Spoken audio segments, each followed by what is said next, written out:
Digital business आणि एआयमध्ये mastery हवी आहे? चला, या स्पष्टीकरणात आपण हा संपूर्ण रोडमॅप उलगडणार आहोत. हा ब्लूप्रिंट पहा. बेसिक वेबसाईट सेटअपपासून ते थेट एआय पॉवर्ड एजन्सीपर्यंतचा हा भारी प्रवास 4 मुख्य टप्प्यांनी विभागलेला आहे. फाउंडेशन, कमाई, एसईओ आणि AI mastery.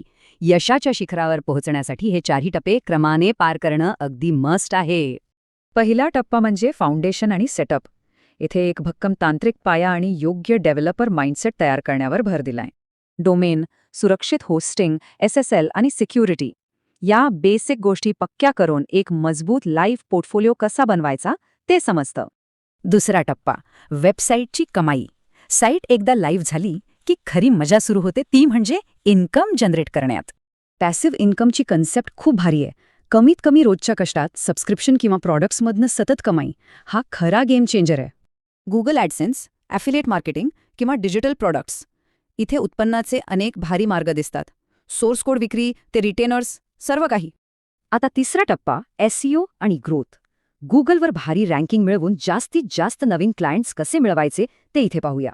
Technical SEO, keyword research सोबतच सोशल मीडिया आणि कडक प्रपोजल्स बनवून थेट क्लायंट्सपर्यंत पोहोचण्याचं तंत्र इथे लपलेलं आहे. गुगल ॲनालिटिक्स सारखे मोफत टूल्स आणि Ahrefs सारखे प्रीमियम सॉफ्टवेअर्स, या दोन्हीमध्ये योग्य बॅलन्स ठेवणं खूप महत्त्वाचे ठरतं. पण आता प्रश्न पडतो, क्लायंट्स वाढल्यावर हे सगळं कामकाज अधिक वेगाने आणि एकदम स्मार्ट पद्धतीने कसं वाढवायचं? याचं उत्तर आहे चौथा टप्पा, AI आणि भविष्यातील स्किल्स. इथे आर्टिफिशियल इंटेलिजन्स वापरून कामाचा वेग अक्षरशः दुप्पट होतो. AIच्या मदतीने कोडिंग करणं किंवा भन्नाट मार्केटिंग कंटेंट लिहिणं आता चॅटबॉट ऑटोमेशनमुळे अगदी सोपं आणि फास्ट झालंय. थोडक्यात काय तर ही AI टूल्स वापरून एकटा माणूसही स्वतःची मोठी क्लायंट मॅनेजमेंट सिस्टम किंवा एजन्सी सहज चालवू शकतो. हे टेबल बघा.